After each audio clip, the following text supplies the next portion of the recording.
आगे दिसंबर संतो झंडा चढ़ाबो से ते काम के। आगे दिसंबर संतो झंडा चढ़ाबो से ते काम के। मुक्ति के मार्ग गुरु बाबा बताए,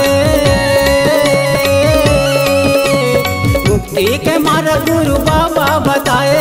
दिया जलाल गुरु ज्ञान के, दिया जलाल गुरु ज्ञान के। आगे दिसंबर संतो झंडा चढ़ाबो से ते काम के। आगे दिसंबर संतो झंडा चढ़ाबो से ते काम के।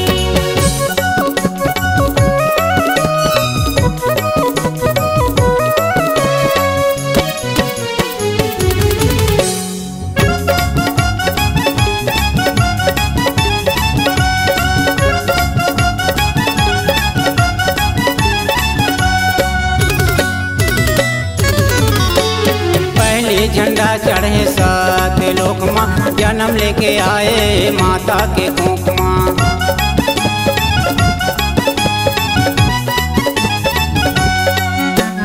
पहले झंडा चढ़े साथ लोक माँ, जन्म लेके आए माता के कोख माँ। मुक्ति के मार्ग तोरे हाथ में है हंसा, मुक्ति के मार्ग तोरे हाथ में है हंसा। भजन कर ले सत्य जान के, भजन कर ले सत्य जान के। आगे दिसंबर संतो झंडा चढ़ाबो से ते काम के। आगे दिसंबर संतो झंडा चढ़ाबो से ते काम के।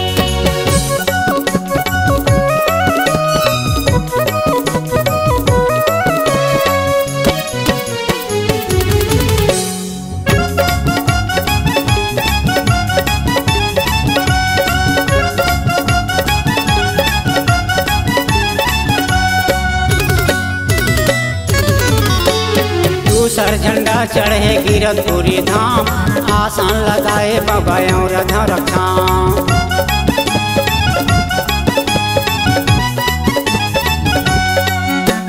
दूसर झंडा चढ़े गिरधपुरी धाम, आसन लगाए बाबा और रक्षा।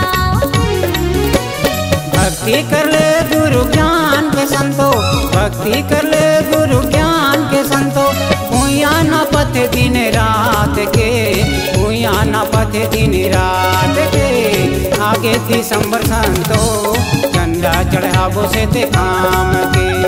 आगे दिसंबर संतो झंडा चढ़ाबो से ते काम के।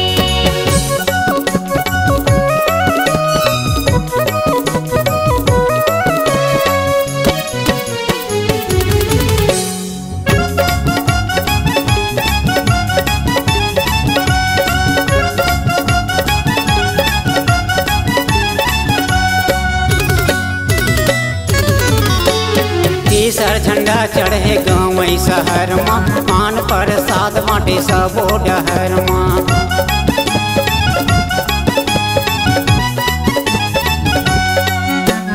तीसर झंडा चढ़े गाँव शहर माँ, पान प्रसाद बाटे सबो डहर माँ।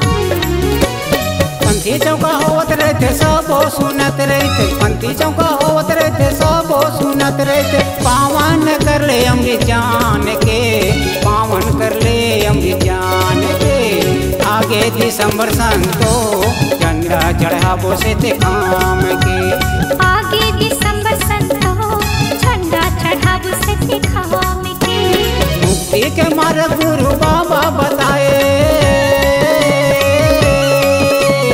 मुक्ति के मार्ग गुरु बाबा बताए। दिया जलाल गुरु ज्ञान के, दिया जलाल गुरु ज्ञान के। आगे दिसंबर संतो झंडा चढ़ाबो से ते काम के। आगे दिसंबर संतो झंडा चढ़ाबो से ते काम के। आगे दिसंबर संतो झंडा चढ़ाबो से ते काम के। आगे दिसंबर संतो